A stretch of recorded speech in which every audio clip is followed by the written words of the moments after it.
오늘은 이제 지난주에 다루지 못했었던 오늘 새 언약과 그 성취에 대해서 살펴보긴 해야 되는데, 지난주에 저희가 그 다윗 언약까지 좀 자세히 살펴보고 그 새 언약에 대한, 즉 선지자들이 하나님께 받았던 언약에 대해서는 좀 자세히 보지 못했습니다. 그래서 오늘은 그 선지자들이 하나님께 받았던 언약이 무엇이 있는지 함께 살펴보려고 합니다. 일단 선지자들이 이 언약을 받았던 그 배경을 좀 알아야 하는데, 선지자들은 일단 기본적으로 모세 언약에 의해 이제 이 민족, 유대 민족들이 약속의 땅으로부터 쫓겨나는 상황 가운데 하나님께 말씀을 받게 됩니다. 특별히 이제 새 언약의 선지자들이 이제 많이 외쳤던 메시지는 이제 하나님께서 우리를 다시 이끌어 가실 것이다 라는 메시지를 선포해요. 특별히 우리 새벽 예배 들으시는 분들은 아시겠지만 예레미야라는 선지자부터 새 언약이 본격적으로 등장을 하는데 31장, 예레미야 31장부터 등장합니다. 그렇다면 이 새 언약, 그 선지자들이 말하는 새로운 언약이다라는 건 그 전에 있었던 아담부터 시작해서 다윗까지 연결되어 왔던 언약과는 어떠한 연결성을 가지고 나아갈 수 있는지에 대해서 우리가 함께 살펴보고 오늘 내용을 들어가려고 합니다. 선지자들은 분명히 말합니다. 아브라함 언약과 모세와 다윗 언약에 입각해 여호와가 지금 유다 백성들에게 진노하는 것은 옳은 일이며, 그럼에도 불구하고 진노하시지만 진노로 끝나는 것이 아니라 다윗과 아브라함 언약에 의해서 이 민족은 다시금 회복될 거다라는 것을 가르쳐 준다라는 거예요. 그래서 여호와께서는 특별히 이사야서를 보게 되면 이런 얘기가 많이 나옵니다. 나의 벗 아브라함의 자손. 네. 이스라엘이라는 민족을 그냥 특정 지어서 어떤 민족이다라고 얘기하는 게 아니라 언제나 하나님께서는 이제 아브라함, 이삭, 야곱 아니면 이스라엘이라는 지칭을 하시면서 그들과의 관계성, 특별히 그들의 조상과 족장과의 관계성으로 그들에게 다가가신다라는 거예요. 특별히 이 언약뿐만 아니라 이제 이사야서에 보면은 다윗에게 주셨던 그 영원한 언약. 이사야는 이제 그거를 이런 식으로 표현합니다. 다윗의 의로운 가지, 다윗의 가게로부터 한 메시아가 올 것이다 라는 것을 이사야는 많이 말씀해 줌으로써 그 구약에 있었던 다른 메시지들과 이 선지자들이 전하는 메시지가 단절된 것이 아니라 연결되어 있다라는 것을 우리가 볼 수 있다라는 거예요. 특별히 그래서 예레미야와 에스겔, 소선지서에서는 아브라함과 다윗의 언약이 언급되며 유다가 분명히 지금 현재는 심판 가운데 있지만 회복될 것이다 라는 것이 선포되고 있다라는 것을 우리는 볼 수 있다라는 거예요.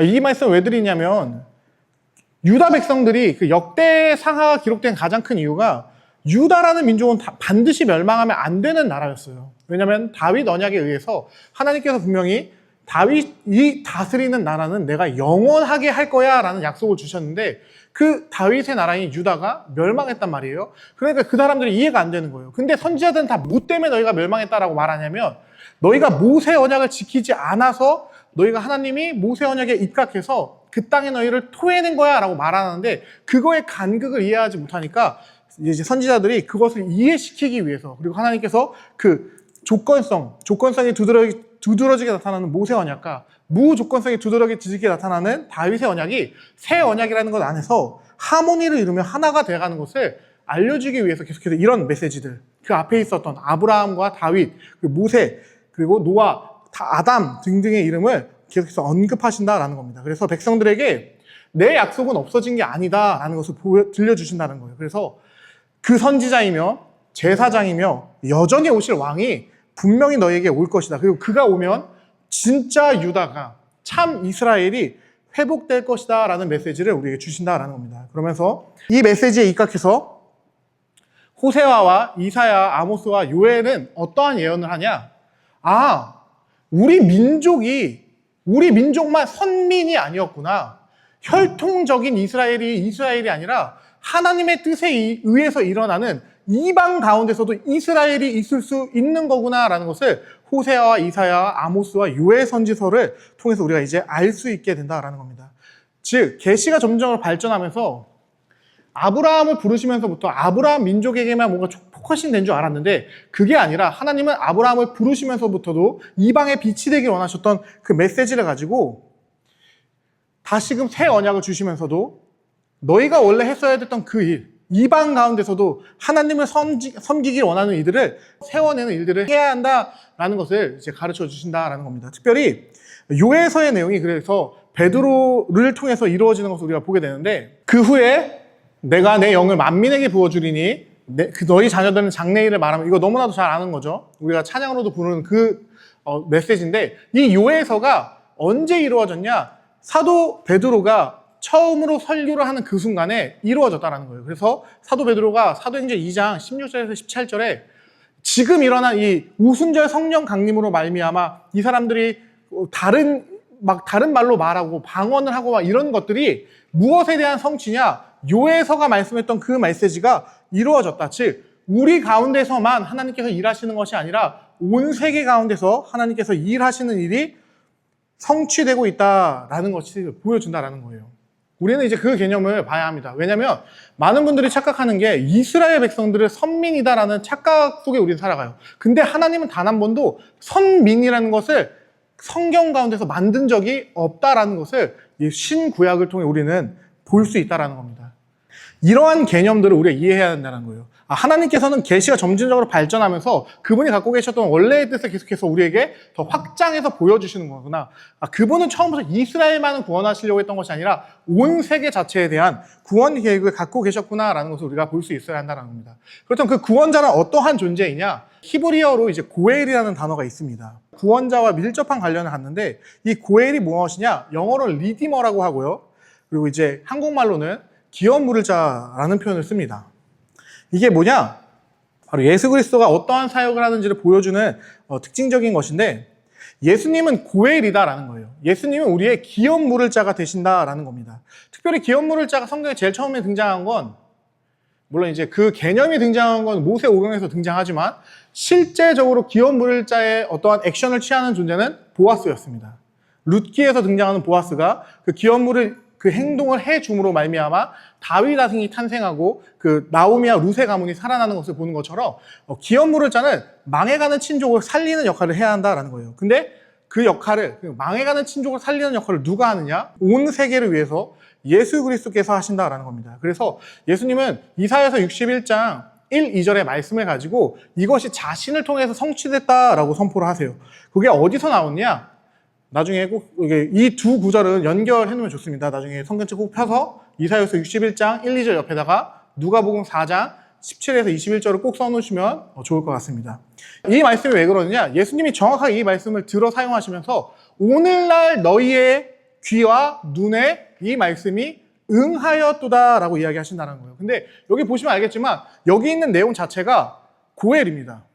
가난한 자에게 아름다운 소식, 가난한 자에게 아름다운 소식이라는 것은 그가 부해질 수 있다는 소식인 거고, 그 가나에서 벗어날 수 있다는 소식이며, 그 다음에 포로된 자를 자유케 하고 갇힌 자를 놓이게 하며 은혜의 해를 선포한다. 은혜의 해라는 거는 희년을 말하는 거거든요. 희년. 즉 50년째 모든 그 종과 노예와 땅을 돌려보내는 그 해를 선포하기 위해서 오셨다라는 건데, 즉 예수께서 진정한 기업 물을 자로서 이 얽매여 있고 눌려 있고 모든 것을 잃어버린 자들에게 진정한 해방을 주시러 오셨다라는 개념이 여기 등장한다라는 겁니다.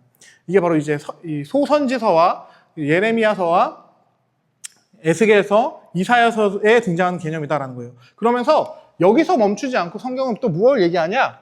아브라함이 받았던 땅에 대한 약속을 이야기하기 시작합니다. 땅에 대한 개념도 예수로 말미암아 확장되는데, 그 땅이 이 세상에 있는 어떤 세속적인 개념을 넘어서 하나님 나라를 너희가 상속받게 될 것이다 라는 개념으로 발전하고, 여기서 더 발전하면 사실 이 땅과 그 예수가 우리를 자유롭게 하는 것은 이것을 향해 나아가는 건데, 바로 임마누엘이 이제 회복됐다라는 것을 우리에게 이제 성경은 가르쳐주고 있습니다. 하나님과 함께함, 이 교제라는 것을 통해서 우리가 이제는 하나님과 함께하는 상태를 살아갈 수 있다는 거예요. 즉 메시아가 올 때 예수 그리스도로 말미암아 무엇이 이루어지는 것이냐? 단순히 우리는 그리스도께서 우리를 살리셨다, 우리의 영혼을 지옥 불구덩이에 들어가지 않게 했다 정도로만 생각하는데, 사실 하나님께서 원하시는 이 구원 계획, 즉 언약의 최종점은 무엇이냐? 에덴의 상태를 회복하는 거예요. 다시 하나님이 우리와 영원히 함께하는 상태를 회복하기 위해서 땅을 주시고 기업을 주시고 뭐 어떠한 복락을 주시고 이런 것들을 다 주시는 거다라는 개념이 여기 있다는 겁니다. 최종적인 언약의 성취는 무엇을 향해 나아가는 것이냐? 임마누엘을 향해 나아간다라는 겁니다. 그래서 좀 이따 우리가 살펴볼 건데 이 임마누엘이 역사 가운데서 어떻게 회복되어 가는지도 오늘 이 내용을 통해서 살펴보도록 하겠습니다. 이 전반적인 내용을 퉁쳐서 우리가 뭐라고 얘기하는 거냐? 예레미야가 이 모든 내용을 새 언약이다라고 우리에게 가르쳐 주었기 때문에 예레미야 31장과 에스에서 36장의 근거에서 이것을 새 언약이다. 그리고 이 새 언약은 모자이크와 같았던 그 그림을 완벽하게 합치시켜서 그 전에 있었던 다윗과 모세의 언약이 따로 노는 것 같았으나 이것이 하나일 수 있구나라는 것을 보여주게 된다라는 거예요. 계속 말씀드리지만 언약은 다양한 것 같지만 하나를 향해 나아갑니다. 무엇을 향해 나아가느냐? 고엘, 우리의 진정한 고엘이 되시는 그 예수 그리스도, 구속자의 탄생을 향해 나아가는 게 성경의 이야기다라는 거예요. 특별히 어디의 이야기? 구약 성경의 이야기는 이 이야기다라는 겁니다. 그래서 제가 여러분에게 말씀드리는 게 여러분이 구약을 가지고 예수를 만나야 한다는 건 구약 성경책 피면서 예수님을 보라는 게 아니에요. 구약 성경 가운데 우리는 신약의 시선을 갖고 있습니다. 이게 무슨 말씀 드리는 거냐? 많은 목사님들이 가장 이제 좀 쉽게 제 선배님들도 마찬가지고 저도 했었던 실수가 뭐냐? 아담이 타락한 다음에 하나님께서 가죽옷을 입혀주세요. 근데 이거를 예수님으로 해석을 해버려요. 이러면 될까요? 안 될까요? 반은 되고 반은 안 돼요. 왜냐하면 우리의 시선에서는 나를 위해서 예수님이 대신 죽어주신 것처럼 원래 내가 죽었어야 되는데 나 대신 양이 죽고 그 가죽옷을 나를 덮어주셨구나. 예수로 나를 옷 입는 거구나. 라는 개념을 신약적 개념으로 가져올 수 있는데 아담 그거 알아요? 몰라요? 모른다라는 거예요. 그러니까 우리가 구약에서 예수님을 봐야 한다는 것은 무엇이냐? 계시된 만큼만 그 계시 안에서 예수를 찾아야 한다는 겁니다. 아담이 믿었던 예수란 이름은 몰라요. 아담은 여인의 후손만 압니다. 그렇다면 그 여인의 후손이 올 것을 기대한 아담의 믿음을 따라가야 되는 거고 노아의 믿음을 따라가야 되는 거고 아브라함의 믿음을 따라가야 한다는 거예요. 그러니까 그들에게 계시된 그 계시만큼을 통해서 이때까지는 아브라함 때까지는 이러한 모습으로 예수가 계시되었고 노아 때까지는 이러한 모습, 모세 때는 성막과 성전을 통해서 이러한 모습으로 계시되고 다윗 시대에 가서는 그가 영원한 왕으로 오시는 분이구나 라는 것까지 계시된 것을 통해서 우리는 예수를 볼 수 있어야 한다는 얘기를 드리는 겁니다.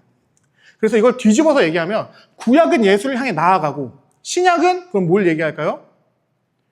그 오신 예수가 왜 예수가 그리스도인지를 설명하는 책이 신약이다라는 거예요. 그러면 신약이라는 성경은 한번 생각을 해볼게요. 구약 없이 이해할 수 있을까요? 네, 신약 성경은 구약 성경 없이는 존재할 수 없다라는 거예요.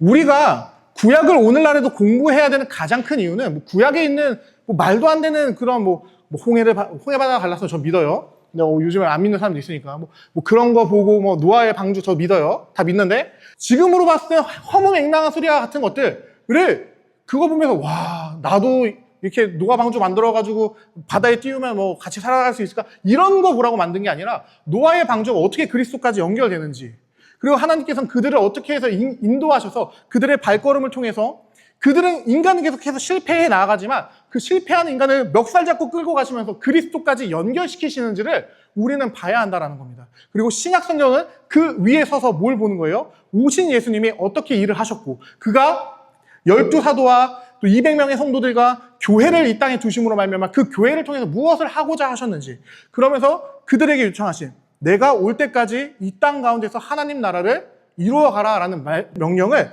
지켜나가는 것들을 우리는 볼 수 있어야 한다는 겁니다. 이게 바로 사실 성경 전체를 얘기하는 것이다라고 할 수 있습니다.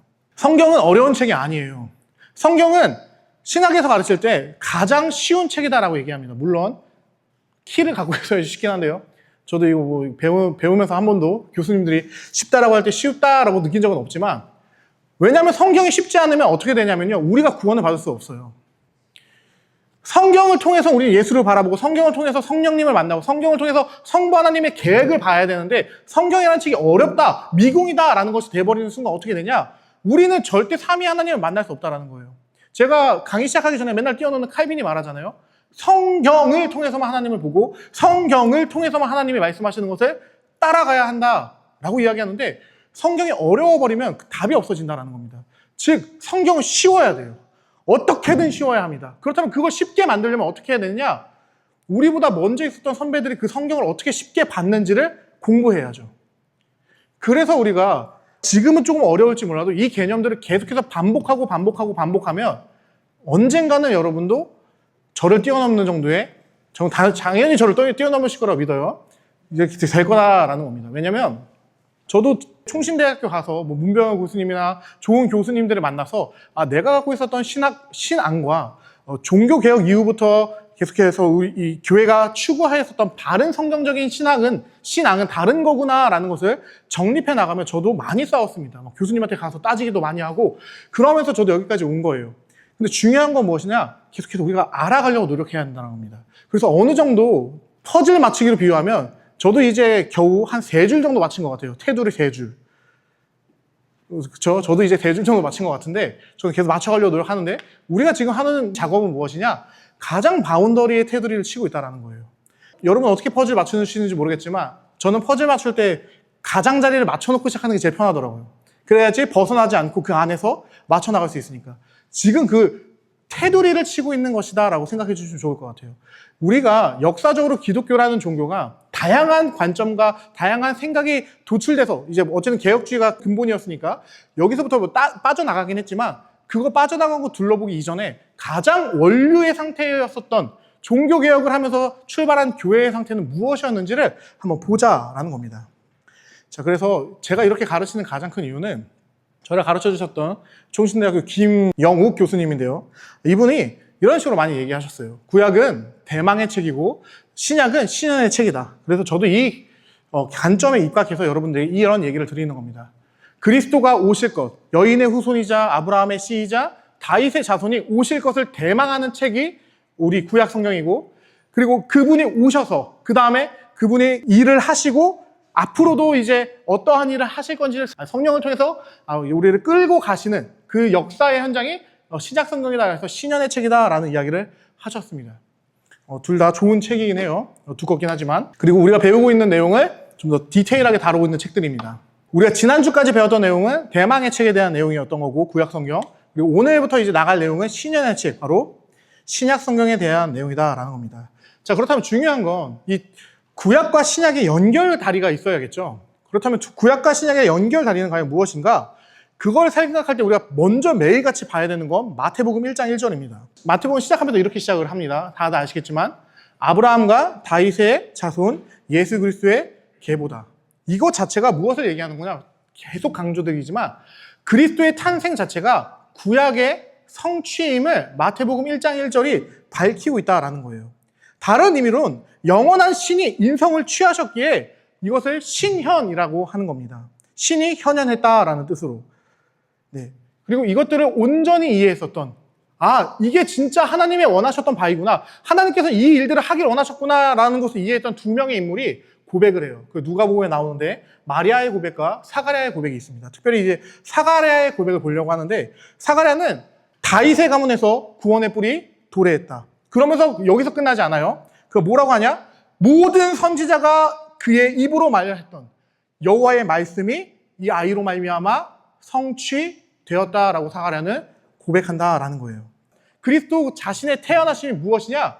바로 언약의 성취다라는 것을 우리에게 보여준다는 겁니다. 그래서 예수 그리스도의 탄생을 둘러싸고 있는 이 어떠한 신학적인 사조를 우리는 언약 신학이라고 부르는 겁니다. 즉 예수의 탄생을 이해하기 위해서는 언약적인 관점으로 구속사를 이해하고 그 구속사를 가지고 성경을 볼 수 있어야 한다는 거예요. 성경은 역사와 떨어질 수가 없습니다. 하나님께서 이끌어가신 그 역사의 현장을 고스란히 담고 있는 게 성경이기 때문에 그 하나님이 이끌어가시는 그 역사의 현장을 따라가면서 이 언약을 중심으로 성경을 볼 수 있어야 한다라는 것이죠. 심지어 우리 주님도 자주 자신이 구약의 모든 것을 성취했다라는 것을 말씀하셨어요. 특별히 예수님이 자주 말씀하셨던 게 이것이죠. 율법이나 선지자를 폐하러 왔다라고 생각하지 말아라. 도리어 나는 그것들을 완전케 하게 하려 이 땅에 왔다라고 말씀하시며, 또 엠마오로 가는 두 제자에게는 너희가 아직도 깨닫지 못하였느냐. 그리스도께서 구약의 말씀대로 십자가에서 죽고 3일 만에 부활하여야 함을 그렇게 말했고, 심지어 예수님이 자신의 입으로 몇 번 말씀하셨죠? 3번 얘기하셨어요. 내가 장로들과 종교 지도자의 손에 의해서 죽임을 당하고 부활해야 한다라는 메시지를 예수님은 분명히 3번 제자들에게 가르쳐줬다라는 겁니다.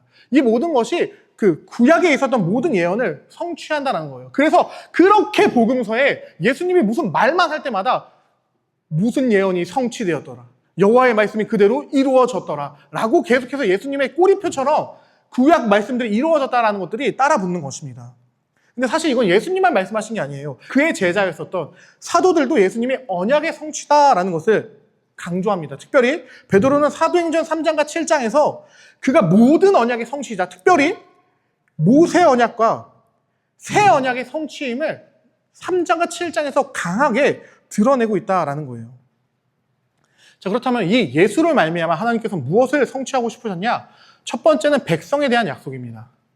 이게 정말 중요한데 아까 잠깐 나왔던 내용이에요. 새 언약 가운데서 더 이상 그들은 혈통, 자기네들 할례를 받았던 이스라엘 백성, 민족적으로 아브라함의 씨만 구원받는 자들이다라고 생각했어요. 근데 하나님은 그렇게 생각한 적이 있어요, 없어요? 단 한 번도 없었다라는 것을 우리는 언약을 통해서 보게 된다라는 겁니다. 일단 주님께서 이렇게 말씀하십니다. 자신은 이 땅에 온 이유가 자기 백성을 구원하기 위해서 왔다. 즉 여자의 후손으로서, 참 여자의 후손으로서 나와 함께 할 그 여자의 후손들, 그 뱀의 후손과의 싸움에서 치열하게 싸워왔던 그들을 구원할 존재다라는 것을 이야기하신다는 거예요. 그래서 예수님은 뱀의 후손인 염소와 가라지는 가라고 하십니다. 너희는 너희의 길을 가거라. 나는 너희와 상관이 없다라고 선포하신다는 거예요. 그래서 우리가 예수님을 이렇게 말하는 겁니다. 자기 백성을 그 죄에서 구원할 존재다라고 그 예수의 이름을 부른다라는 겁니다. 또한 예수님께서 자신의 입으로 정말 많이 이렇게 나누시는 것을 얘기하는데 특별히 기도하는 것에 대해서도 이렇게 얘기하십니다. 나는 세상을 위해서 기도하지 않는다. 아버지께서 내게 주신 자들을 위해서만 나는 기도한다라고 이야기하신다는 거예요. 심지어 이 기도는 그 당시에 있었던 제자들에게만 하신 말씀이 아니라 뭐라고 말씀하시냐? 요한복음 17장 20절에 보게 되면 모든 세대를 건너뛰어서 내게 주신 모든 자들을 위해서만 나는 기도한다라는 이야기를 해주신다라는 겁니다. 그래서 예수님께서 그렇게 명령하신 거예요. 모든 민족에게 가서 제자로 삼아라. 이게 모든 사람을 구원받는 사람으로 만들라는 게 아니라 시간과 공간을 초월해서 있을 예수님에게 온 자들, 예수님의 거신 자들, 성부 하나님께서 예수님께 보내주시는 자들을 찾아내라는 명령이다라는 겁니다. 그래서 선지자들로부터 예언되어 온 메시아는 이방의 빛이다라는 거예요. 단 한 번도 유대 민족만을 구원하는 방식으로 성경은 흘러간 적이 없다라는 겁니다. 왜냐하면 혈통적 이스라엘은 참 이스라엘이 아니거든요. 사도들의 서신에서도 자주 등장하지만 예수님께서 하신 일은 막힌 담을 허신 일이었습니다. 유대인과 이방인이 하나 되게 하셨어요. 또한 예수님께서 뭐라 말씀하셨느냐? 돌 감람나무 가지를 가지고 참 감람나무에 접붙여라. 그러면 너희가 참 감람나무 열매를 맺을 수 있다라고 이야기하시면서 더 이상 이방인과 유대인의 구분은 중요치 않다라는 것을 강조하신다라는 겁니다. 그래서 베드로도 이젠 그리스도인을 향해서 뭐라고 얘기하냐? 택하신 족속이요 왕같은 제사장이요 거룩한 나요 그의 소유가 된 백성이다. 이거 원래 무슨 말씀이에요? 레위기에서 너희는 내가 택한 민족이요 제사장 나라요 거룩한 민족이다. 그 말씀이에요. 그 말씀을 베드로가 이제는 이유대인이나 그 제사장 나라라는 독특한 그 이스라엘에게 하는 게 아니라 모든 그리스도인들이 그 역할을 해야 한다라는 것을 가르쳐 준다는 겁니다. 베드로 누굽니까? 베드로는 유대인이에요. 근데 유대인인 그가 뭐라고 얘기하는 거냐? 더 이상 혈통이 중요한 게 더 이상이 아니라 원래부터 혈통이 중요한 게 아니었다라는 겁니다. 그리스도로 인한 믿음이 중요한 거지 어떠한 핏줄의 이어짐이 그 구원을 당락을 결정짓지 않는다라는 거예요. 신약은 분명히 그래서 구약을 향해서도 뭐라고 얘기하냐? 구약도 광야 교회였다라고 이야기합니다. 구약도 교회가 있었다라는 거예요. 구약에 교회가 없었고 신약에 와서 교회가 생겨났다는 게 아니라 성경은 처음부터 하나님이 구원한 그들을 교회로 부르셨다라는 것을 가르쳐준다라는 겁니다. 삼위 하나님은 혈통에 관심이 없습니다. 언약에 대한 믿음을 향해 나아가는 교회를 이루시고 그 교회가 참 이스라엘이다라고 이야기하신다는 거예요. 그래서 여기서 무섭지만 우리가 반드시 접고 넘어가야 되는 거, 가끔가다 이런 분들 있어요. 이순신 장군은 구원 못 받아요? 세종대왕은 구원 못 받아요. 사람의 기준에서 선과 악이 일단 중요하지 않기 때문에 그건 차치하고서라도 그들이 구원받을 수 없는 이유는 세종대왕에게 언약이 있었을까요? 없었을까요? 있었죠.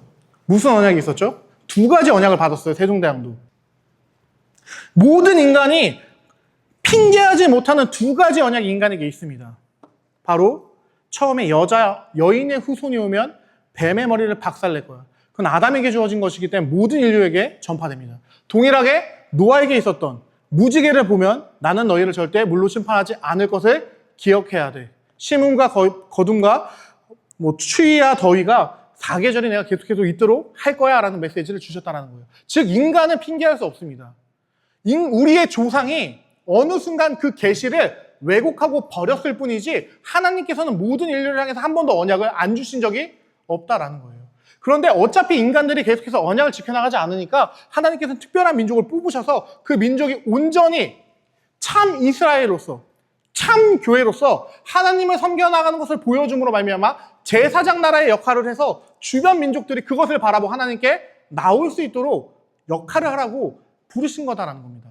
그래서 아브라함에게 내가 너를 부른 이유는 의와 공도를 행하게 하려고 난 너를 부른 거야 라고 말씀하시는 거예요.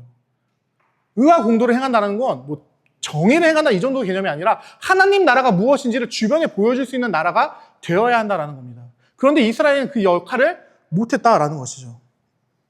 이스라엘의 역할은 이방의 빛이었어요. 근데 그것이 제대로 이루어지지 않으니까 하나님께서는 그의 계획대로 때가 참에 여인에게 그의 아들을 동행하신 겁니다.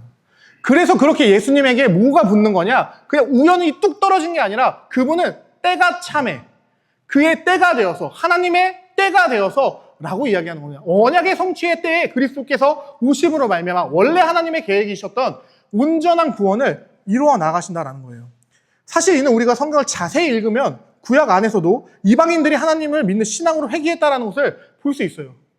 나하만 장군, 그리고 자주 얘기 드리지만 라합, 기생 라합, 모압 여인 룻, 그뿐만 아니죠. 엄청나게 많습니다. 우리아도 원래 이스라엘 민족 아니었죠. 우리아의 아내 바세바도 이스라엘 민족이 아니고 이스라엘 안에 100% 유대인만 100% 그 12지파만 있는 게 아니었어요. 잔민족들이 섞여 있었는데 그들도 하나님 앞에 나올 수 있었다라는 겁니다. 그래서 하나님께서 뭘 얘기하셨냐? 할례를 행하고 할례를 행한 자라면 함께 성전에서 예배드릴 수 있는 것을 허용해라 라고 이야기하셨다라는 겁니다.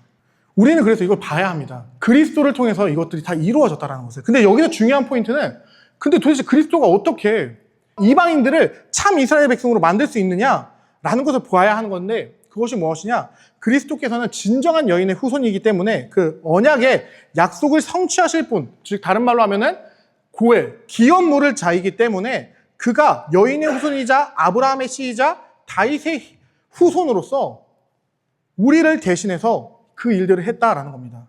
이것을 어떻게 알 수 있냐?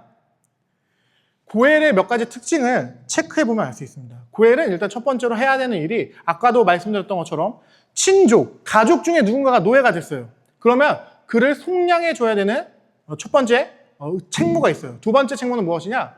가장 대표적으로 우리 보아스가 했던 그 역할인데 자녀가 없이 죽은 형제를 위해서 상속자를 세워야 합니다. 세 번째는 무엇이냐?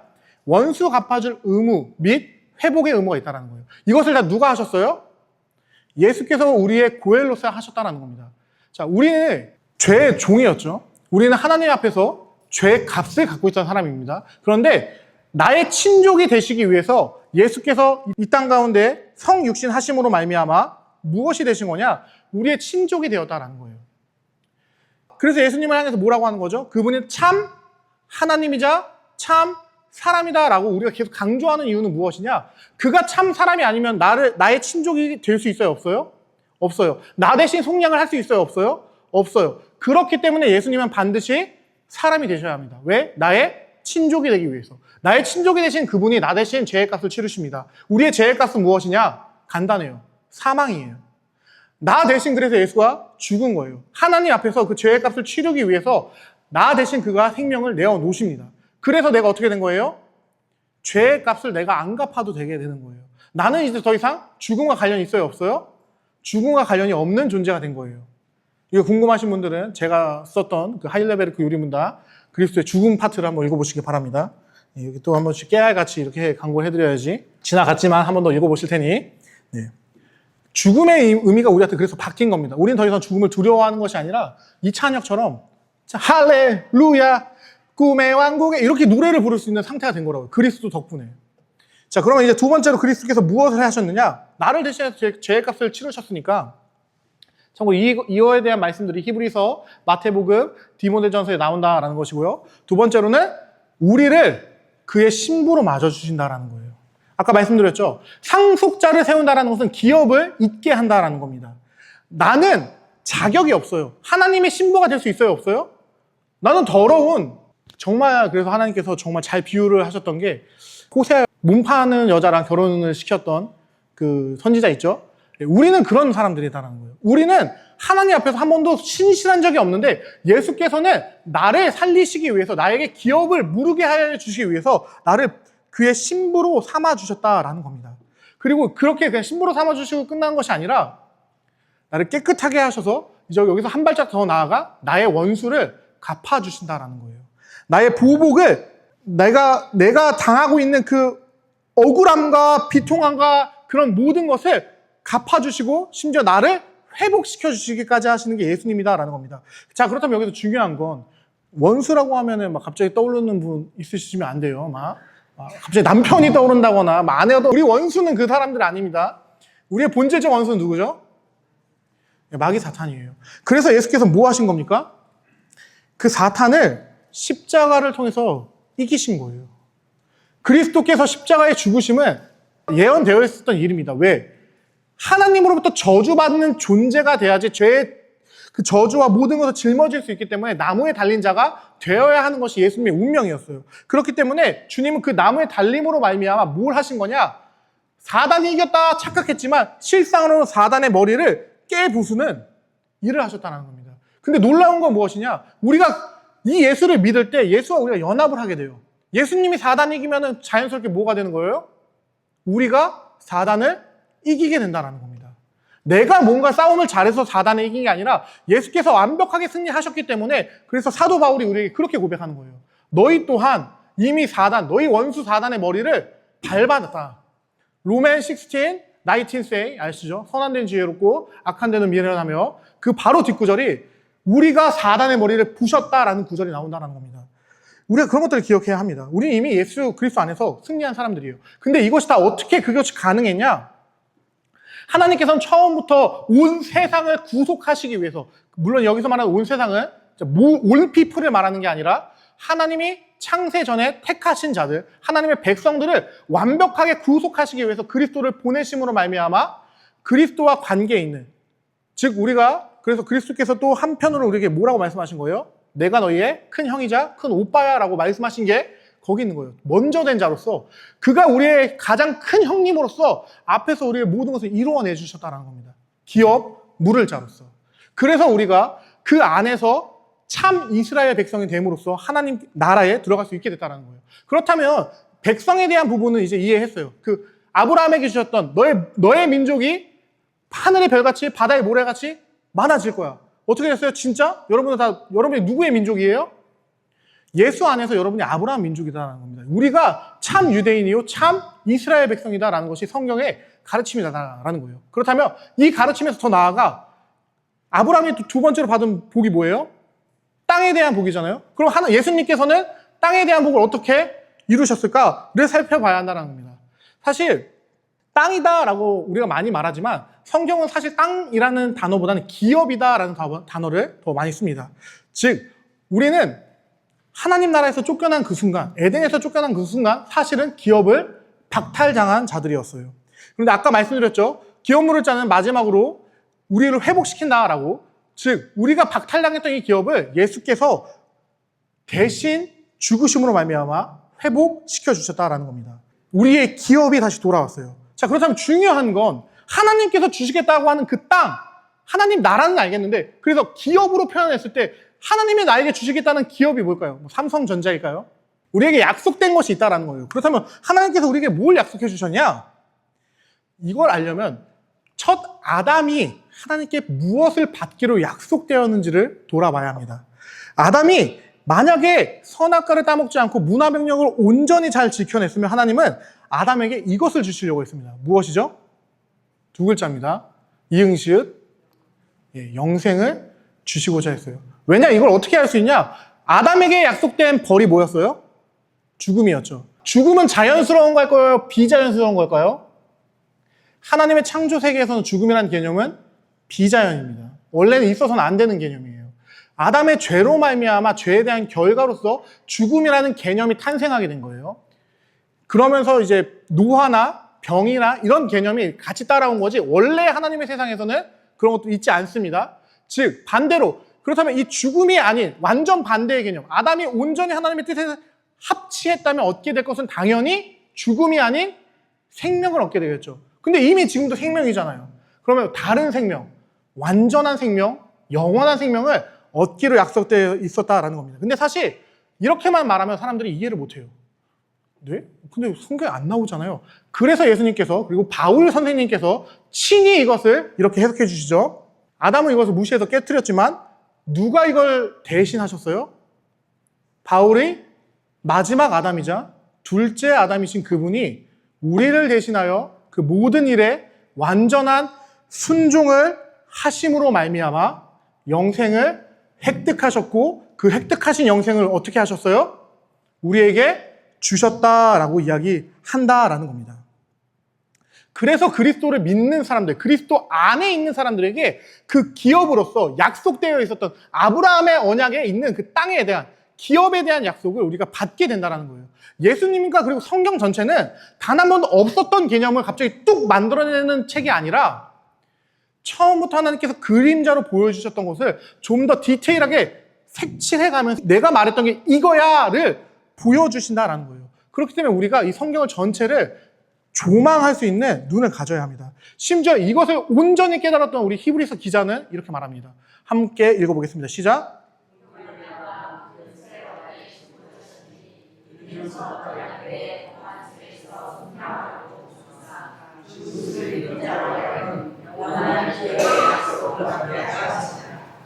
그대로 나오죠. 새 언약의 중보자, 즉 새 언약을 이루실 분으로서 첫 언약 아담이 실패한 것을 속량하시고 영원한 기업의 약속, 그 영생의 약속을 우리에게 얻게 하시려고 그분이 이 일들을 했다라고 분명히 히브리서는 해석해주고 있다라는 겁니다. 그렇게 돼서 우리가 새 하늘과 새 땅, 또 이제 계시록에서 말하는 하늘 장막집을 상속받는다라는 거예요. 그래서 이것을 땅이다라는 표현으로도 쓸 수 있다는 겁니다. 보시면 알겠지만 성경은 한 가지 개념을 한 단어로만 사용하지 않아요. 저자가 너무 다양하다 보니까 저자마다 자기가, 그리고 그 문화, 갈라디아 지역에는 갈라디아 사람들의 문화가 있겠죠. 그들이 이해할 수 있는 방법으로 쓰고, 데살로니가 지역에 있는 사람들에게는 데살로니가 사람들이 이해할 수 있는 방법으로 쓰다 보니까 한 가지 개념이 다양한 언어로 등장하는 거예요. 그걸 알아야 합니다. 성경을 만약에 그걸 모르면 한 단어에 꽂혀가지고 복복복 거리거나 뭐 영생 거리거나 뭐 이렇게 된다는 거예요. 근데 복과 영생 뭐예요? 같은 거예요? 다른 거예요? 같은 거예요. 왜냐면 우리가 지금 아브라함에 약속했던 아브라함 언약, 그에게 주시겠다는 그 복이 결국에는 예수 그리스도에서 성취됨으로써 이렇게 등장했습니다를 보고 있는 거잖아요. 우리가 그 개념으로 성경을 뚫어나갈 수 있어야 한다라는 겁니다. 그래서 기독교에서 말하는 상급, 기업, 땅은 세속적인 것을 이야기하는 게 아니에요. 언약적으로 삼위 하나님께서 완성해 나가고자 하는 그 개념 중에 하나다라는 것을 우리는 알아야 합니다. 그렇다면 아까도 이제 우리가 그 새 언약에 대해서 이야기하면서 살펴봤는데, 하나님께서는 단지 백성과 땅으로 끝나지 않아요. 하나님께서 이 언약을 주신 이유는 최종적인 목적인 바로 임마누엘을 향해 나아갑니다. 그 땅과 백성을 만드신 이유는 관계를 맺기 위해서 그렇게 나아가신다는 겁니다. 언약의 약속, 즉 영생을 다른 말로 표현을 하면 그래서 친밀한 교제가 되는 겁니다. 그래서 예수님께서도 말씀하시죠. 영생은 참 하나님과 그가 보내신 자 예수 그리스도를 기노스크하는 것이다. 영원히 알아가는 것. 알아간다라는 것이 뭐예요?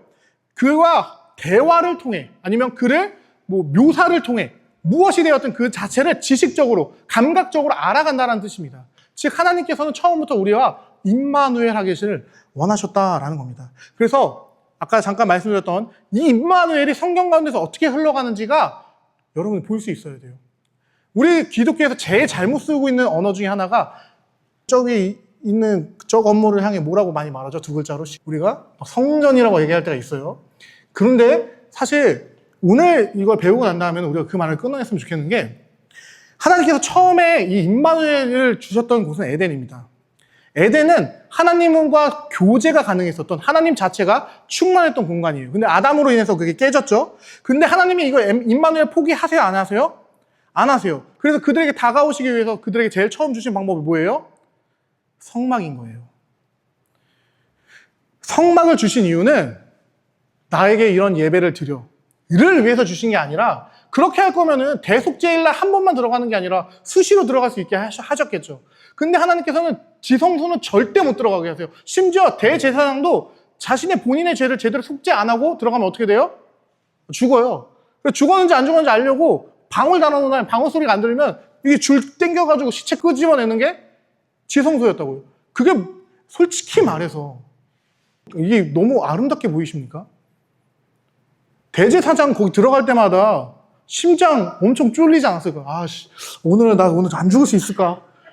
주님, 내가 지금 아사셀 염소로 다 하긴 했는데, 잘 봐줘. 이게 맨날 들어간다라는 거예요. 1년에 한 번씩. 근데 이게 발전해서 성전으로 가요. 성전과 성막은 완전한 공간이 아니에요. 왜냐면 그 공간이 휘장으로 갈라져 있거든요. 근데 이게 왜 갈라져 있는지 우리는 알아요. 하나님은 거룩하시기 때문에 죄 많은 인간들과 함께 할 수 없다는 거예요. 그런데 그럼에도 불구하고 하나님이 그들과 함께 하기 위해서 그들 가운데 하나님의 어떠함을 드러낼 수 있는 장치를 주신 게 지성소 안에 있는 속죄소인 겁니다.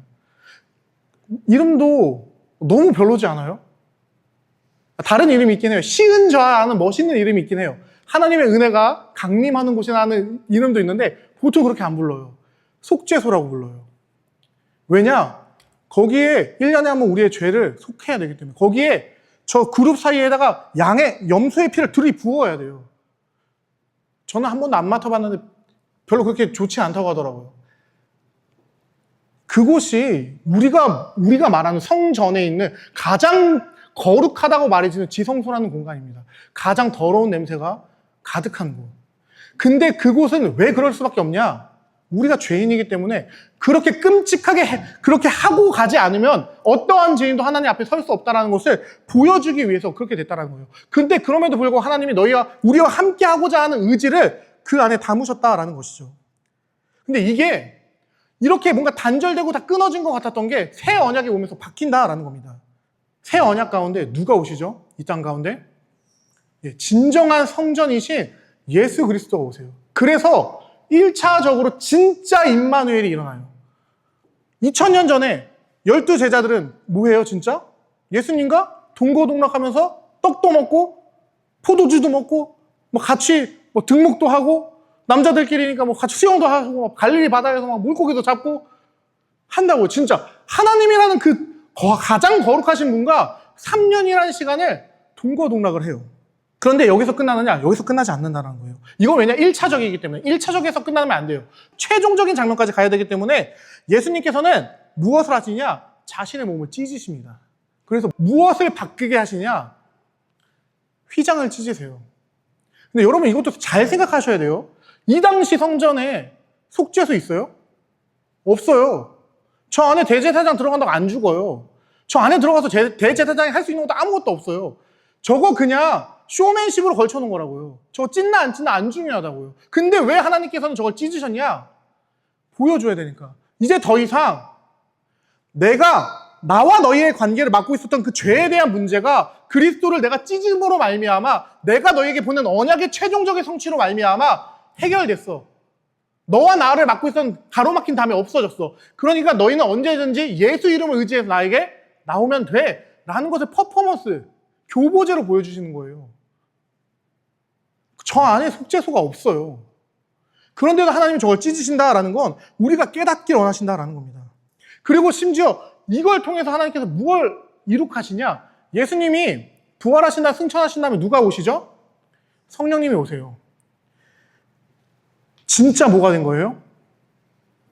시간과 공간의 제약을 받지 않는 임마누엘이 이루어졌다는 겁니다. 이게 최종적 임마누엘의 1차적 성취예요. 그러므로 말미암아 우리가 뭐가 된 거예요? 성령의 전이 됐다라고 하는 겁니다. 이게 왜 중요하냐?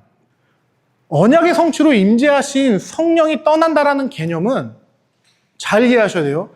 우리 가끔 가다가 내가 죄 많이 지으면 우리 성령님 다 떠나실 거야. 뭐 이런 얘기 할 때 있어요. 그럼 돼요, 안 돼요?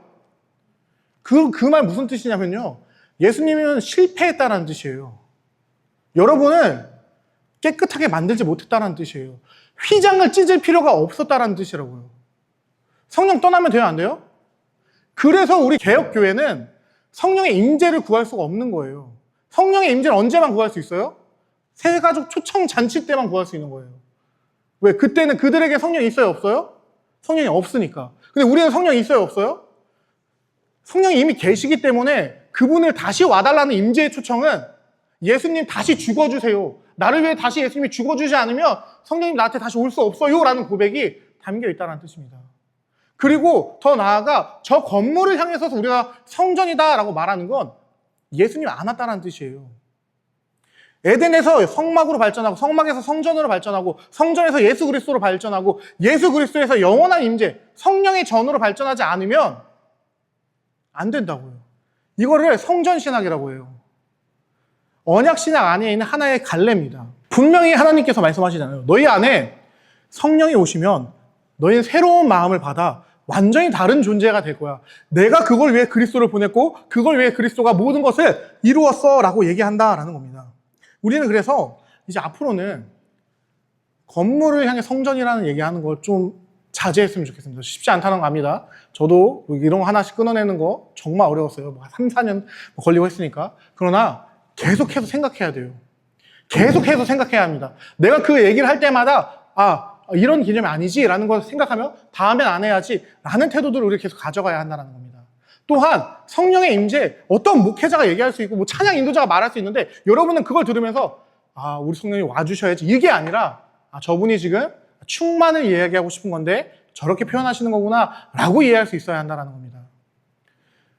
왜냐하면 이게 어떤 사람들은 너무 고리타분하게 그런 말 하나하나에 그렇게 합니까? 라고 하는데 워딩 하나에 그리스도를 살리고 죽이고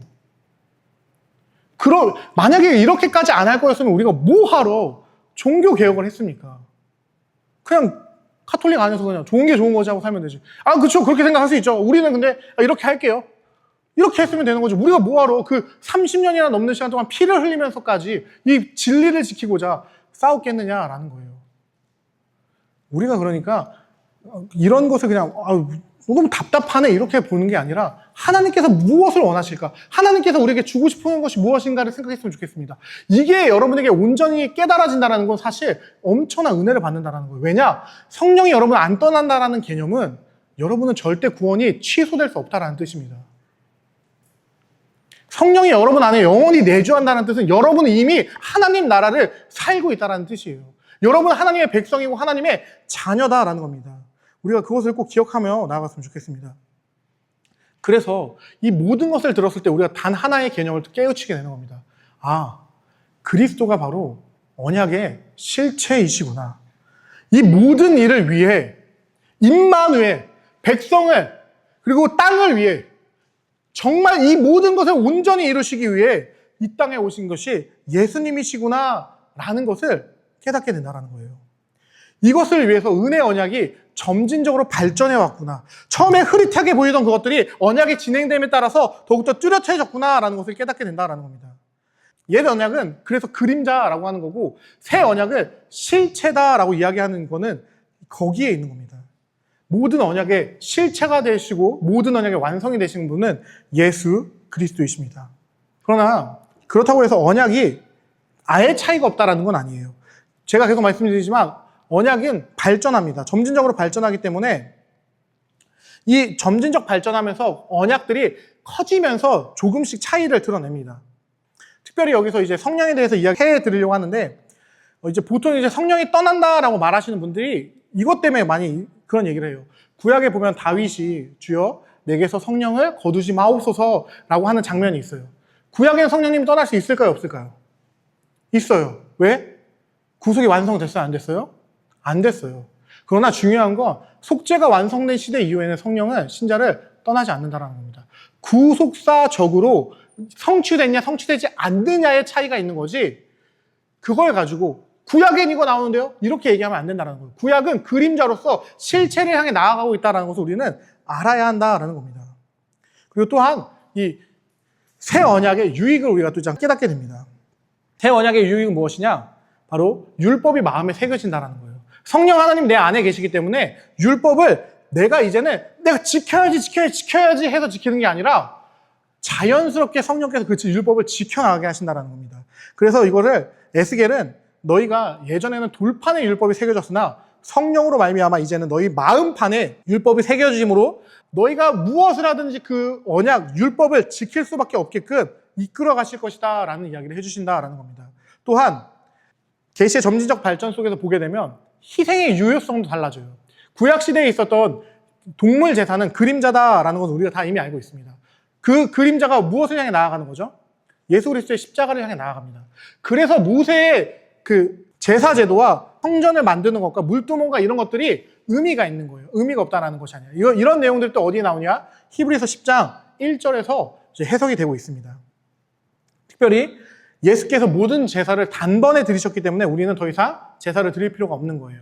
그래서 우리가 가톨릭이 말하는 미사를 드리지 않는 겁니다. 가톨릭은 매 예배 때마다 성찬을 진행합니다. 성찬을 진행하는 이유는 성찬을 통해 그리스도의 속죄를 다시금 일으키는 거예요. 매 미사 때마다 그리스도를 가지고 사제들이 제사를 지내는, 그 구약적인 제사를 지내는 게 카톨릭의 미사다라는 겁니다. 그러나 우리는 그렇지 않아요. 왜냐? 분명히 우리 예수께서 그림자로서 있었던 그 동물 제사를 완벽하게 단번에 성취하셨기 때문에 그것을 따라가지 않는다는 겁니다. 또한 언약의 의식이 변경됐는데 옛 언약의 때는 유월절과 할례를 지켰습니다. 그러나 이제 새 언약에서는 유월절과 할례가 세례와 성찬으로 바뀌었어요. 정말 중요한 개념이 무엇이냐? 세례는 그리스도와 연합하는 시작의 표입니다. 그렇기 때문에 신앙 고백을 한 사람들에게만 세례를 베푸는 거예요. 신앙 고백을 해서 이 교회에 회원이 되겠다라고 하는 사람들에게만 세례를 베풀고 그 회원이 된 자들에게만 그리스도의 연합에 계속되는 표로서 성찬을 베푸는 겁니다. 가끔 가다가 성찬을 그냥 뭐 기념하면 되는 거지, 모든 아이들 다 주면 되는 거 아니에요 라고 말하는 분들이 있는데, 그거는 그리스도의 그 죽으심과 그 피 흘리심에 대한 개념을 잘 이해하지 못한 거예요. 이 성찬에 참여하는 것은 그리스도와 연합되는 것에 대한 계속적인 표이기 때문에 내가 제대로 된 신앙을 고백하지 않는 사람들은 성찬에 참여하지 못하게 해야 되는 겁니다. 가끔 가다가 좀 말씀을 잘못 이해해서 죄 있는 사람들 먹지 마세요라고 해서 안 먹는 분들이 있는데, 그렇게 따지면 목사도 못 먹습니다. 죄 없는 사람, 그 뜻은 뭐냐? 나의 신앙 고백으로 나를 돌아보며 성찬에 참여하라는 뜻이에요. 이 그리스도의 십자가의 죽으심이 얼마나 은혜 있는 것인지. 왜냐? 성찬은 보이는 말씀입니다. 우리는 그 말씀을 통해 그리스도를 볼 수 있고 그리스도를 만날 수 있어야 합니다. 그렇기 때문에 중요하다는 것을 기억해 주시면서 이 내용은 나중에 뭐 기회가 있으면 제가 따로 한번 다뤄보도록 하겠습니다. 그리고 가장 중요한 지점으로 율법의 완성의 부분이 있는데, 자, 그리스도인들에게 율법은 의미가 있을까요? 없을까요? 많은 분들이 그리스도인들의 이제 율법은 의미 없지 않아요? 라고 생각하는데 그러지 않습니다. 그리스도인들에게도 여전히 율법은 의미가 있습니다. 왜냐? 주님께서 아까도 말씀하셨죠. 나는 율법을 폐하러 온 것이 아니라 오히려 완전하게 하러 왔다. 네, 우리는 율법의 완성된 것을 보는 자들이에요. 기억해야 되는 건 무엇이냐? 구약시대부터 율법은 인간의 구원의 조건이 아니었다라는 거예요. 구원의 조건으로 율법을 주신 적이 없어요. 율법을 주시면서 하나님께 뭘 같이 주시죠? 제사 제도를 주세요. 처음부터 하나님은 사람이 율법 못 지키는 거 아셨어요. 근데 왜 주셨냐? 율법을 통해 나는 할 수 없구나. 그래서 여인의 후손을, 다윗의 자손을, 그를 기다려야 되는 거구나를 깨닫게 하시려고 율법을 주신 겁니다. 왜냐? 율법은 악한 게 아니에요. 하나님의 기준입니다. 하나님이 원하시는 것은 이것이구나를 보면서 나는 거기까지 가지 못하네를 깨달으라고 주신 겁니다. 구원의 조건이 아니다라는 것을 기억하며, 그렇다면 이건 도대체 무엇이냐? 10계명을 주시면서도 하나님께서 먼저 말씀하시는 게 그겁니다. 내가 너희를 종되었던 땅 애굽에서 구원해낸 여호와다. 은혜를 먼저 선포하세요. 내가 너희를 구원했잖아. 이제 너희가 내 법을 좀 지켜줄래? 너 이제 내 백성이니까, 나와 이제 관계를 맺었으니까, 내가 너희한테 이렇게까지 큰 은혜를 베풀었는데 이제 너희가 내 말 좀 들어줄 수 있지 않겠니? 라고 하면 주신 게 율법이다라는 거예요. 즉 율법은 무엇이냐? 구원받은 이들의 감사의 표현입니다. 아, 하나님께서 원하시는 것이 이것이구나. 내가 받은 구원이 이렇게 큰데 내 아버지께서 나에게 원하시는 것을 내가 해나가야지라는 것으로 우리에게 주셨다라는 겁니다. 우린 기억해야 돼요. 그리스도로 말미암아 칭의 받아 더 이상 죄와 더러움과 관련이 없습니다. 그렇기 때문에 그 율법을 지키든 안 지키든 우리에게는 중요치 않아요. 우리에게 율법이 중요한 이유는 무엇이냐? 성령께서 우리를 죄에서 점진적으로 멀어지게 하는 성화의 과정 가운데, 예수를 닮아가는 과정 가운데 율법을 사랑하게 된다라는 겁니다. 왜냐? 율법은 결국 두 가지예요. 하나님을 사랑하고 이웃을 사랑하는 것. 이게 율법의 대강령입니다.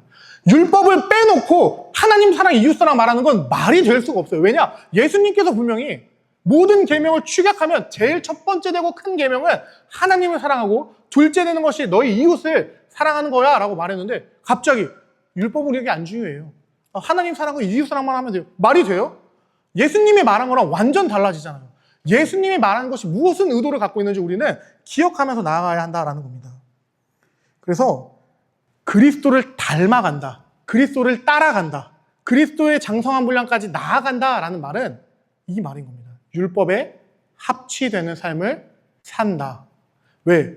예수님이 율법에 완벽하게 일치되는 삶을 살았기 때문에 예수를 닮는다라는 건, 예수의 사랑을 본받는다라는 건 내가 율법을 지켜나간다라는 뜻이 담겨 있다라는 겁니다.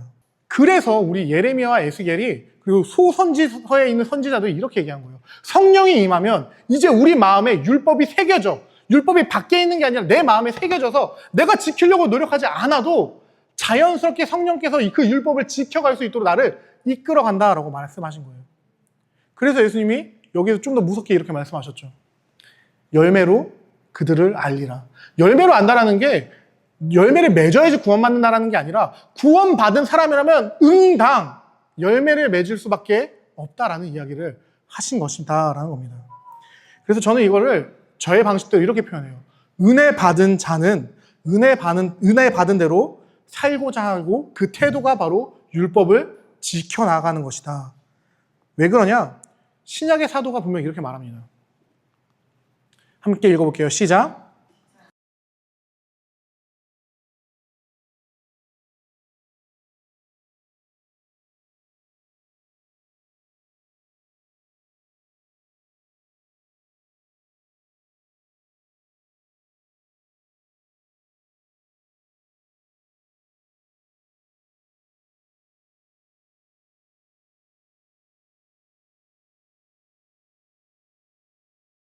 놀랍죠? 제가 앞에 얘기했던 모든 내용이 사도 바울이 얘기한 내용이에요. 저는 제 생각대로 얘기하지 않습니다. 성경과 우리 선배들이 어떻게 해석했는지를 분명히 보고 그것이 저의 마음에 감동이 있으면 그것을 가지고 여러분에게 말씀드리는 거예요. 성경이 말합니다. 율법을 지키는 건 결국 사랑하는 거다. 율법을 지키는 것이 예수를 닮아가는 거다라고 말한다는 거예요. 네, 율법의 완성은 그래서 사랑입니다.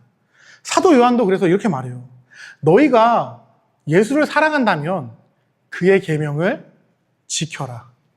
그래서 그때 얘기하는 게 그의 계명은 다른 것이 아니라 사랑이다라고 얘기하는 겁니다.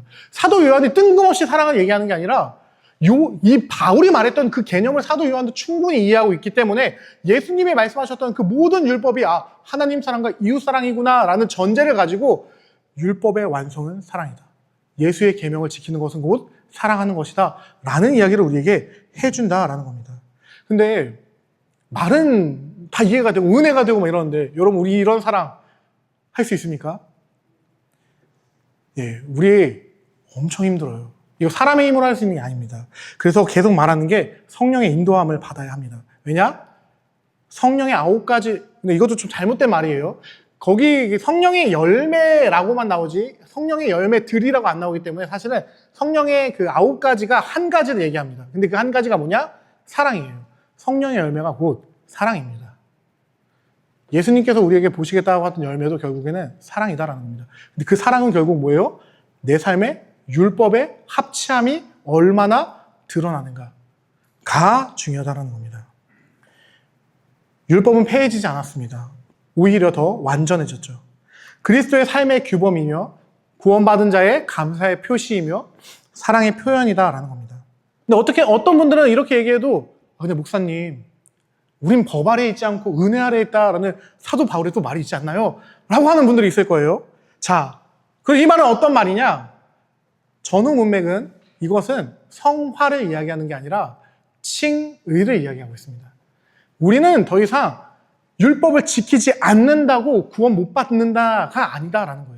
이미 우리의 구원은 완성됐고 그 구원을 완성한 우리가 성화의 표준으로서 구원받은 자의 삶으로서 예수의 모습을 담기 위해 나아가는 것, 구원받은 자의 감사로서 나오는 게 율법이다라는 겁니다. 그래서 하일데베르크 요리문답 114문에 보면 이렇게 나옵니다. 글씨 보이나요? 제가 읽어드릴게요. 이렇게 보이게 썼어야 되는데. 자, 하나님께 돌아온 사람도 이게 십계명 전체를 말하는 거거든요. 이 십계명들을 완전히 지킬 수 있습니까? 답. 아닙니다. 가장 거룩한 사람이라도 이 세상 살 동안에는 이러한 순종을 겨우 시작했을 뿐입니다. 그러나 그들은 굳은 결심으로 하나님의 일부 계명만이 아니라 모든 계명에 따라 살기 시작합니다. 가장 거룩한 사람도 이제 막 시작했다라는 거예요. 우리는 이걸 반드시 기억해야 합니다. 근데 이 모든 이야기가 우리 하나님께서 이 세상을 만들기 전부터 우리를 구원하시기 위해 이끌어 가신 놀라운 드라마다라는 겁니다. 영원한 언약의 근거에 주님께서 창조 후 아담과 언약해 주시고 그렇게 자신을 낮추신 그분이 아담이 깨트린 언약을 이루시기 위해서 예수님을 보내시고 그 예수님으로 말미암아 이 모든 것을 우리에게 주셨다라는 것이 언약이 이야기하고 싶은, 성경이 이야기하고 싶은 핵심이다라는 겁니다. 이제 강의를 마치려고 합니다. 언약이란 이렇게 표현할 수 있을 것 같아요.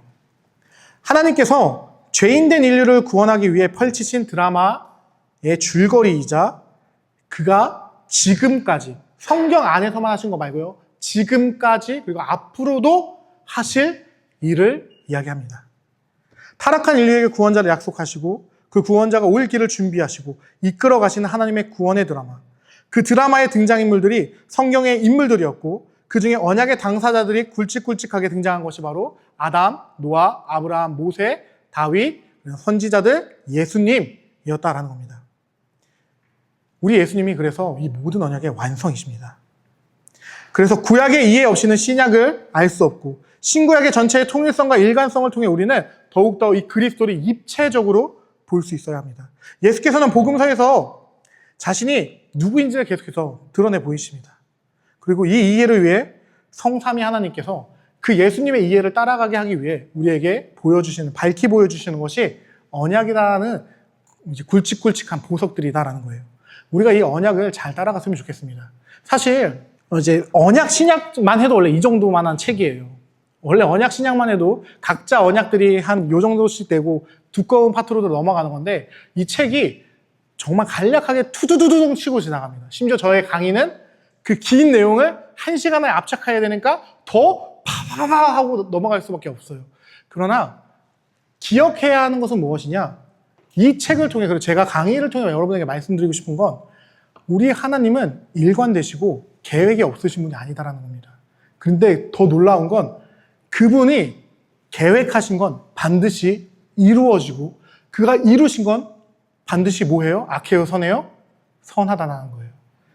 우리는 그걸 믿는 사람들입니다. 그 이야기를 우리 성경을 통해 만나는 사람들이고 성경을 통해 그걸 더욱더 깨달아가는 이들이 우리다라는 거죠. 이것을 반드시 기억했으면 좋겠습니다. 네. 여기까지가 제가 오늘 준비한 강의고 제가 여러분들에게 이제 숙제 아닌 숙제 같은 거 내드렸는데 이